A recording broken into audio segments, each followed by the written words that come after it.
Let's talk about China. The U.S. Navy is 10 times as powerful as everybody else is put together. And that's one of the reasons why globalization works. The U.S. Navy is omnipresent on the high seas. But remove that, and the security that is necessary for large-scale civilian shipping goes away. I'm sure a lot of you have heard the scuttlebutt that the Chinese have even a bigger navy in terms of ships than the United States. This is the Shandong. This is their new aircraft carrier. And in terms of number of ships, that is true.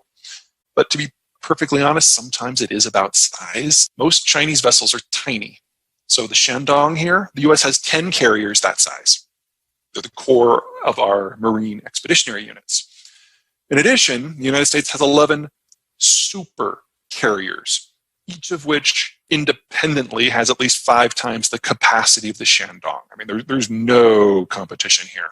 So the Chinese might be able to control the seas within a couple hundred miles of their coast, but that's it, because 90% of their vessels can't sail more than 1,000 miles from home.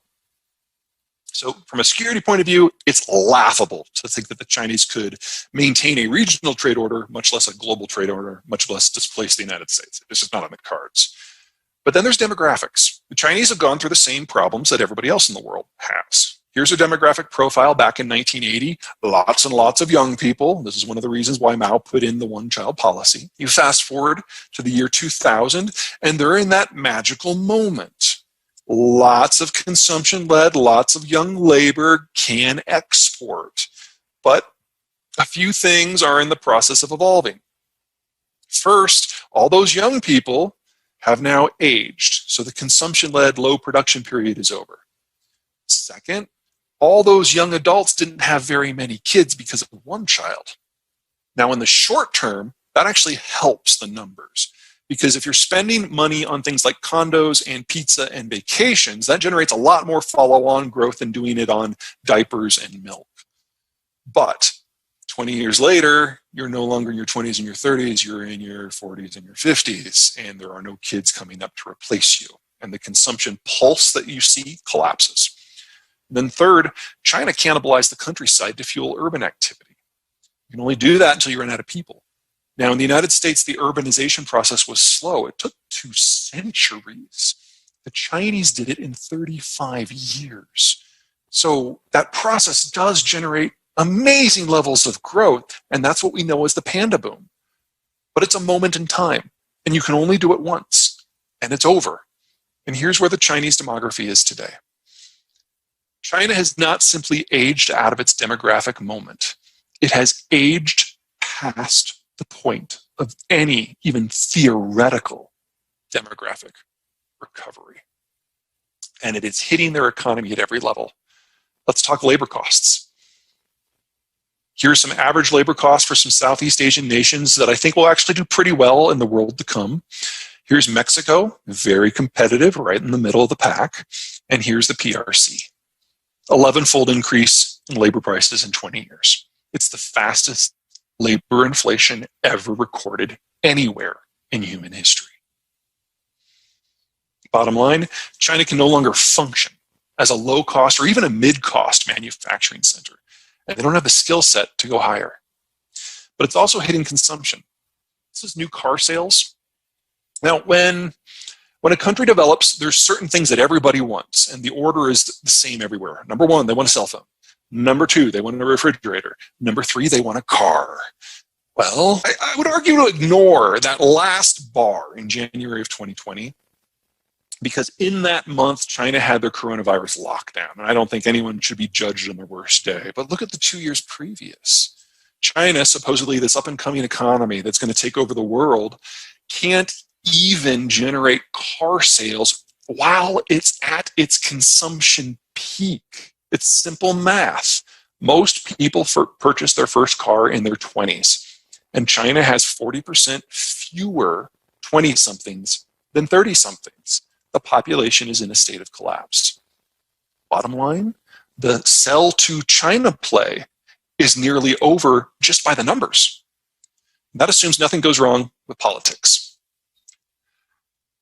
Blaming others for coronavirus. Punitive trade actions to punish political statements, being a general asshat in relations with everyone, The hateful propaganda that we have seen out of the PRC is not an accident. It isn't purely for the domestic audience.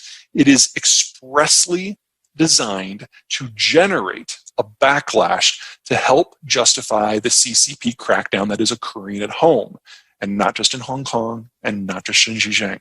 Now, strategically, the CCP has decided that part and parcel of this is that China will never again purchase any American foodstuffs unless there are no other options on the market. The Chinese market was never the promised land that many thought.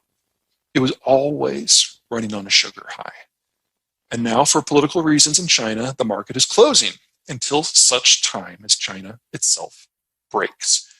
And you need to come to terms with that. This market is going to be gone until the China that we've come to know is also gone. And I don't expect any significant shifts in policy on either side. First, with the elections here in the United States, it became a contest over who could be more anti-Chinese.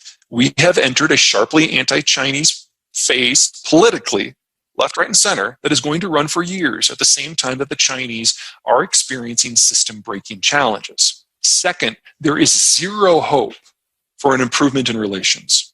If anyone could theoretically steer the relationship in a more cooperative direction, it was former Iowa governor and former ambassador to China, Terry Branstad. He's the guy toasting China in the bottom left there. He met Xi back in the 1980s, I think 1984, when Xi was on an agricultural exchange program that came to Iowa when Branstad was a young governor. They hit it off. They became friends. Branstad, of course, was governor of Iowa for like 175 terms, longest serving American governor in history. And eventually, when Trump became president, he tapped Branstad to be his representative in Beijing. And he did, in my opinion, an excellent job. But in the last 3 years, it's become obvious that the people who want a more cooperative relationship have been steadily stymied on both sides. So Branstad tried to put together an op-ed to this point and publish it, and the Chinese immediately blacklisted him. And realizing there was nothing he could do, Branstad resigned back in October. Branstad was Trump's only conduit to Xi. Everyone else has quit, fired, or been marginalized. And he's broadly representative of the status of the relationship in general. Those who want a good relationship have been shut out, and those who don't are the ones who are now in charge. Biden has not indicated at this point who his point man in China would be, but the folks on his national security team writ large have no meaningful specific expertise on the topic, so don't expect much. Third, despite China's official recovery from coronavirus, its economy is reeling.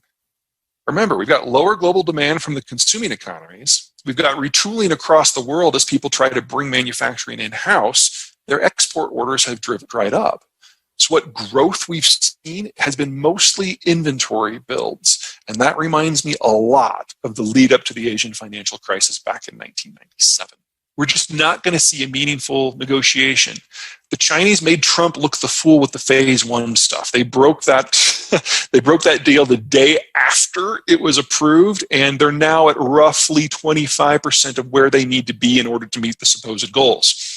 And Biden's proclaimed policies suggest an even harder line for at least the first year. His whole Rebuild America, Buy America programs basically say that if there's a product out there that is made in the United States or abroad, the US government will only purchase the locally made one. And if there is no locally made one, the US will find some money to help build out the supply chains for building it here in the United States. And as anti-Chinese as that is, it's actually even worse.